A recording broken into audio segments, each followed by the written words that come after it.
কথায় কথায় বাংলা ছাড়, এই দেশ আমার দেশ।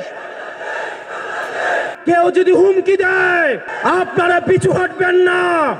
আমাদের দীর্ঘ 1 বছর ধরে 3 আগস্ট থেকে শুরু করে আজকে পর্যন্ত আমরা কথা বলছি।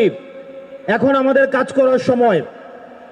আমাদের আহ্বায়ক এবং সদস্য সচিব তাদের পরবর্তী বক্তব্যে আমাদের প্রয়োজনীয় দিক নির্দেশনা দিবেন।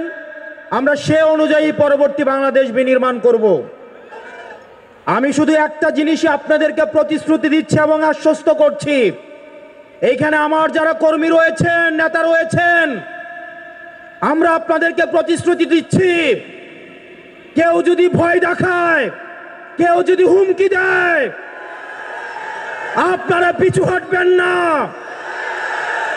আমরা জানি এলাকায় এলাকায় আপনাদেরকে বাধা দেওয়া হচ্ছে, এনসিপির কর্মীদেরকে বাধা দেওয়া হচ্ছে।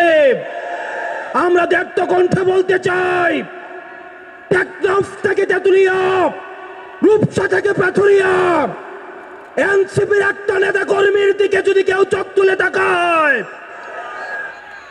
আমরা তাকে রাজনৈতিকভাবে মোকাবেলা করব। প্রিয় এনসিপির কর্মী এবং সহযোদ্ধারা, পরবর্তীতে আমাদের আহ্বায়ক এবং সদস্য সচিব প্রয়োজনীয় দিক নির্দেশনা দিবেন। আমাদের যদি জীবনও চলে যায়, আমরা তাদের দিক নির্দেশনা বাস্তবায়ন করব। ইনকিলাব ইনকিলাব ইনকিলাব ইনকিলাব।